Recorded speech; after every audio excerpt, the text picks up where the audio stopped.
చూడాలి చైర్మన్ కటాల హేమలత గారికి, విద్యాశాఖ ఉన్నతాధికారులందరికీ పేరు పేరున నమస్కారం. విద్యార్థుల యొక్క విజయాలని కళ్ళారా చూసి ఆనందించాలని వచ్చినటువంటి ప్రతి విద్యార్థి తల్లిదండ్రులకి నమస్కారం తెలియజేస్తూ విద్యార్థులందరికీ శుభ ఆశీస్సులు. ఇది రాష్ట్ర వ్యాప్తంగా జరుగుతున్నటువంటి ఒక కార్యక్రమం కాదు, ప్రపంచ వ్యాప్తంగా తీసుకురాబోతున్నటువంటి మార్పుకు ఒక నాంది.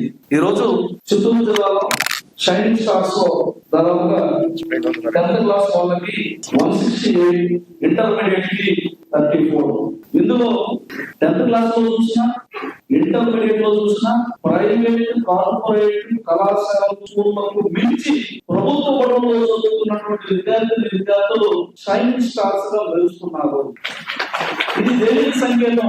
ఈ ప్రభుత్వం వారిని ఎందుకు ప్రోత్సహిస్తోంది అంటే, ఈ ప్రభుత్వం విద్య పట్ల, సమాజ అభివృద్ధి పట్ల ఎంత నిర్దిష్టమైనటువంటి అభిప్రాయంతో ఉన్నదని తెలియజెప్పడం కోసం నారా లోకేష్ బాబు గారు ఈ శాఖ బాధ్యతలు తీసుకున్న నాటి నుంచి అధ్యాపకుల యొక్క అడ్జస్ట్మెంట్ మొదలుకొని, పాఠశాలల యొక్క అడ్జస్ట్మెంట్ మొదలుకొని, ఏ పాఠశాలలో కూడా 10 మంది విద్యార్థులు ఉంటే ఒక టీచర్ ఉండకూడదని, ప్రతి తరగతికి ఒక ఉపాధ్యాయుడు ఉండి తీరాలని, ప్రభుత్వ బడులుంటే మొక్కుబడులుగా చదువుకునే పాఠశాలలో కాదు, అందరితో సమానంగా అందరికన్నా వేడిగా ఎదగడానికి అవకాశం ఉన్నటువంటి ప్రయోగశాలని నిరూపించడానికి అవసరమైనటువంటి ప్రణాళికలన్నీ కూడా కఠినమైన తీసుకున్నటువంటి విధానానికి నిదర్శనం మీ విజయం.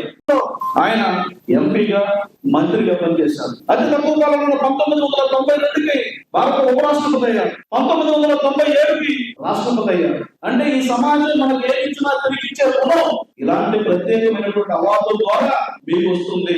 అలాంటి వ్యక్తులు సమాజంలో వాళ్ళని ప్రోత్సహించినటువంటి కారణంగా ఇందాక మన చిన్న అమ్మాయి చెప్పిన నాకు ఇన్స్పిరేషన్ ఏపీజే అబ్దుల్ కలాం.